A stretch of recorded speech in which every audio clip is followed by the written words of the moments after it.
Praise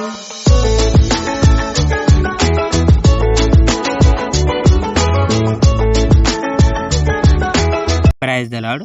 ప్రభువైన యేసుక్రీస్తు వారు ఈరోజు మనకు అందిస్తున్నటువంటి వాగ్దానం ఇర్మియా 5వ అధ్యాయం 3వ వచనం. యెహోవా యథార్థత మీదనే గదా నీవు దృష్టి ఉంచున్నావు, యూదా వారి దౌష్ట్యం. యెరూషలేము నగర వీధుల్లో తిరుగుతూ చుట్టుపక్కల పరిశీలిస్తూ ఈ విషయాలపై ఆలోచించు. నగర కూడలి స్థలాల్లో వెడకి ఏ ఒక్కడైనా మంచి వ్యక్తి కనిపిస్తాడేమో చూడు. నీతిగా వ్యవహరించే ఏ ఒక్కడు కానీ, సత్యాన్వేషి కానీ ఉన్నాడేమో చూడు. ఏ ఒక్క మంచి వ్యక్తిని చూడగలిగినా నేను యెరూషలేమును క్షమిస్తాను.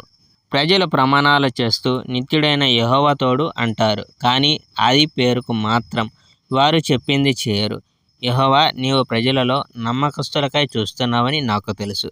యూదా వారిని నీవు కొట్టావు, అయినా వారికి నొప్పి కలగలేదు. వారిని నాశనం చేశావు, అయినా వారికి గుణపాఠం నేర్చుకోవడానికి తిరస్కరించారు.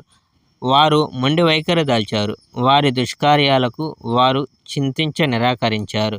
కానీ నేను అనగా ఇర్మియాని ఇలా అనుకున్నాను, కేవలం పేద మరియు సామాన్య వర్గాల వారే అలా మూర్ఖులై ఉండాలి.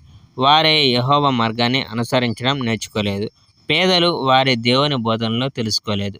కావున యూదా ప్రజల నాయకుల వద్దకు నేను వెళ్తాను. నేను వారితో మాట్లాడుతాను. నాయకులు తప్పక యెహోవా మార్గాన్ని మరియు ఉపదేశాలను అర్థం చేసుకుంటారు.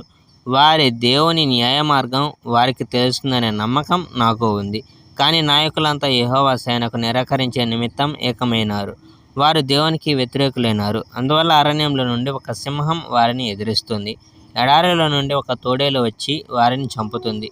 వారి నగరాల దాపున ఒక చిరుత పులి పొంచి ఉంది. నగరం నుంచి ఎవడు బయటికి వచ్చినా చిరుత పులి చీల్చి చెండాడుతుంది. యూదా ప్రజలు మరలా చేసిన పాపాల ఫలితంగా ఇదంతా జరుగుతుంది. అనేక పర్యాయములు వారు యెహోవాకు దూరమైనారు. దేవుడిలా అన్నాడు, యూదా, నేను నిన్నెందుకు క్షమించాలో ఒక్క కారణం చూపించు. నీ పిల్లలు నన్ను త్యజించారు. దేవుళ్ళే కానటువంటి వ్యర్థమైన విగ్రహాలకు వారు ప్రమాణాలు చేశారు. నీ సంతానానికి కావాల్సిన ప్రతీది నేను ఇచ్చి ఉన్నాను, అయినా వారికి నా పట్ల విశ్వాసఘాతుకులై ఉన్నారు. వారు ఎక్కువ కాలం వ్యభిచార గృహాల్లోనే గడిపారు. వారు తినడానికి సమృద్ధిగా ఉండి సంభోగించడానికి సిద్ధంగా ఉన్న గుర్రాల వలె ఉన్నారు. పొరుగువాని భార్య కోసం మదించి నకిలిస్తున్న గుర్రంలా ఉన్నారు. ఈ పనులన్నీ చేసినందుకు యూదా ప్రజలను నేను శిక్షించవద్దా?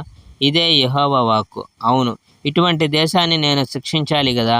వారికి తగిన శిక్ష విధించాలి. యూదా వారి ద్రాక్ష తోటల వరుసల గుండా వెళ్ళు. ద్రాక్షలతలన్నీ నరికివేయము, కానీ వాటి మొద్దులను నరికి నాశనం చేయవద్దు. వాటి కొమ్మలను నరికివేయి. ఎందువలనంటే ఈ తీగలు యెహోవాకు చెందినవి కావు. ఇశ్రాయేలు వంశీయులు, యూదా వంశీయులు ప్రతి విషయంలోనూ నాకు విశ్వాసఘాతకంగా ఉన్నారు. ఈ వర్తమానం యెహోవా నుండి వచ్చింది. Praise the Lord. May God bless our India.